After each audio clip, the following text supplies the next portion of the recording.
What's up mga kaasa? Welcome back to my channel. At for today's video ay nakabisita na naman tayo dito sa farm, no? At medyo matagal nga na hindi ako nakabisita dito. At ayun, hinayaan ko rin na, na lumaki muna yung mga isda natin dito. Dahil hindi ko pa naman kailangan kumuha ng nakaraan. Kaya ayun, medyo parang 2 weeks yata yung, yung pagitan ng pagbisita natin dito sa farm. At ngayon, checkin ko yung mga kung ano yung meron tayo dyan. Kung, hindi ko alam kung may kukunin ako kasi marami pa ako stock sa tindahan. At ayun, titingnan ko lang, kakamustahin ko lang kung ano yung nangyari dito. At nagdala nga ako ng mga bagong strains ng Guppy. So yun, may nakuhanan ako mga bagong strains. Mate na yung plastic na kasi nabutas pero okay pa naman. Bali, maglalagay ako ng 5 strains ulit. At iniisip ko kung saan ko ilalagay. Dahil medyo punuan na pala yung ating mga lalagyan dito. At kailangan ko na rin magdagdag ulit ng mga lalagyan. So yan, silipin natin mabilisan lang kung ano yung mga nangyari na doon sa mga guppies natin. At sa mga isda natin dito. Alright. So yun mga kasang, no, marami akong dalang strain dito. HB Pastel, merong Golden Black Lace, meron tayong Ivory Mosaic, yan yung mga binili natin. Tapos meron tayo dito Half Black, Red, Rose Tail. At yan, 5 strains yan. Tapos silipin na natin ito agad para mabilis lang, no. Kanina may ginagawa ako dito. Etong isang to, dahil hindi pa rin makita-kita ni Papa kung saan yung butas talaga niyan. Pero may napansin kami kanina, ayan o, yung part na yan. So nilagyan ko ng sealant yan. Dahil nga, sinubukan niya ulit lagyan ng tubig yan at nawala ulit yung tubig, naubos ulit. So ito, ayan o, yung makita niya yan, sinilant ko na yan.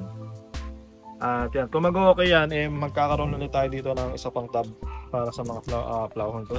Sa mga guppies natin. Tapos dito, kung maalala nyo, nilagay natin dito yung ating RDSS. At kung saan nung uling tingin natin wala pang fry, ayan na. Meron tayo isang pares dyan na RDSS. At kung makikita nyo, kung nakikita nyo ba, may mga fry na yan. Ayun guys, oh, may mga fry na yan. Siguro mga more or less mga 10 o 15 yung nakikita kong fry dito na palangoy-langoy. Ayan o, nasa baba.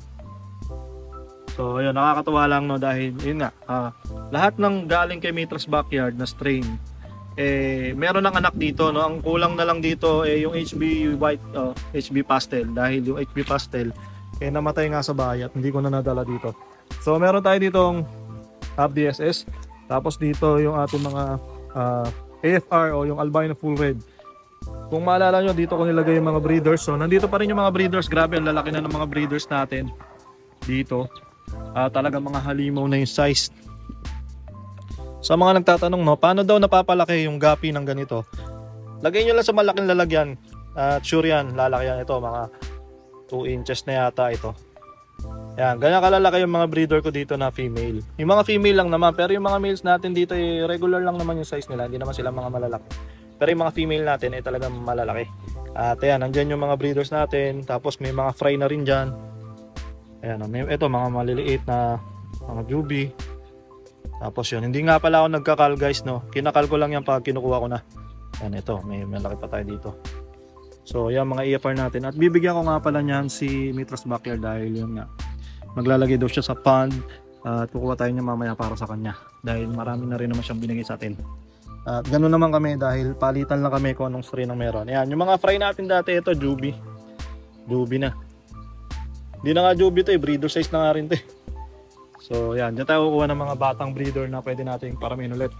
At ayun, iniisip ko kung saan nilalagay yung mga bago nating dala. Dito muna tayo. Yan, ito ni-ready ko na to. Wala tong laman. Dati nilalagyan ni Papa ng crayfish. At dyan ko na ilalagay yung isang strain doon. So may isa na tayo dito. Kasi ito akala ko walang laman no nakaraan. Akala ko walang female yung ating red lace. Pero may nakita akong fry. So nandito lang pala din yung female. Siguro hindi lang natin napansin kung saan nakalagay. Kung saan nagtatago yung female. Pero ayan nga, ang kita ko lang kasi is yung male. Ito yung male. Ayan yung male natin. 2 male kasi yung nakita ko noong nakaraan. Pero ayun nga, may mga fry na rin kasi siya.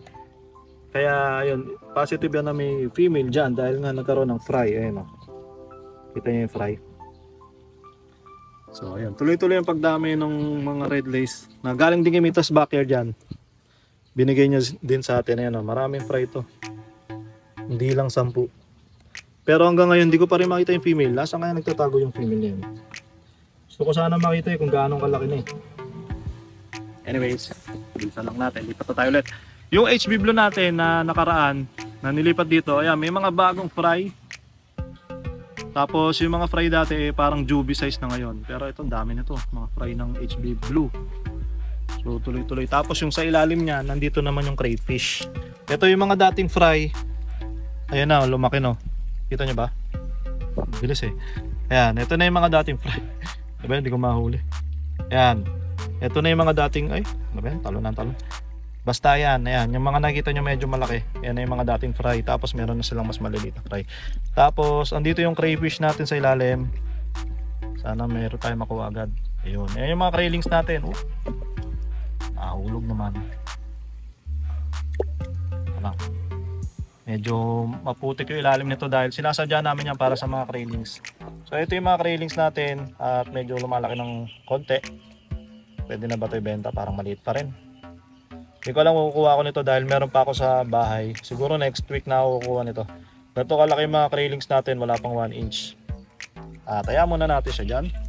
Dito yung ating mga albino koi guppy. Yan, meron tayong albino koi guppy dyan. Nakakala natin na hindi na dadami. Pero yun nga, nung nakaraan may fry. Ngayon ang mga fry natin ang lalaki na. Ang bilis talaga lumaki, no? Mga 2 weeks lang. Ayan, kita mo na mukha na silang albino koi. Meron na silang mga pula sa ulo. So yan, tuloy-tuloy lang ang pagdami. Ang ating swordtail, tuloy-tuloy lang din. Wala namang katapusan to, ilang taon na to. Yung swordtail natin, hindi pa rin siya napapagod dyan. Dadami. At yun, medyo mababa yung tubig natin dito, no? Dito, meron dito mga blue panda. Iniwan ko to dati mga fry eh. Nasaan na ba yung mga yun? Mga fry pa din, mga juvie. Hindi pa juvie yan eh. Pero meron dyan mga blue panda. Ayun o. Kita nyo guys, medyo nagtatago lang. Yun. Okay, meron tayong blue panda dyan. Dito, parang dito yata yung sinasabi ni Papa na nawala na ng laman. At kanina tinitignan-tignan ko rin. Wala na itong laman. So dito, ilalagay ko isang strain ulit natin dito ng gapi. Dahil 5 yung kailangan ko. So meron na tayong 3. Tama ba? 3 ang paglalagyan. Kailangan ko 2. Dito may mga AFR pa tayong pinapalaki. Mga ilang piraso. Yung mga danyos natin, ito hindi ko na alam kung may danyos pa ako dito. Yan, nandito pa yung mga danyos, ang lalaki na nito. Tumanda na sila dito at hindi ko na nakasikaso kasi. Yan, may mga danyos pa tayo dyan.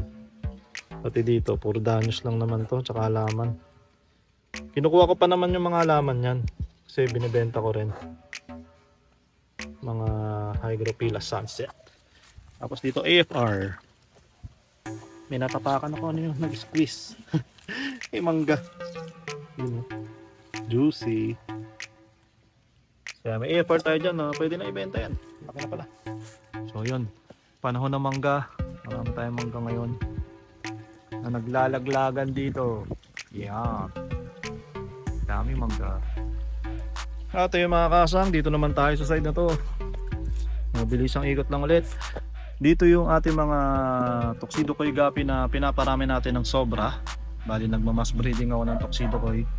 So ayan, may mga juvie na, may mga fry. Hindi pa ako masyadong kumukuha dyan. Ito dati 4 na peraso na nga na ilagay ko dito. Pero ngayon yan, dami na nila. Dadami. Yan, kita nyo ba? Ayan yung mga big mama. Ay hindi na, juvie na yata to. Tapos nandito yung mga big mama, tsaka yung mga naunang batch. At talaga namang napakaganda nila tignan dahil mukha silang koi. Dahil sila ay koi guppy. Ayan, ang lalaki, grabe, ang lalaki na ito. Napakaganda.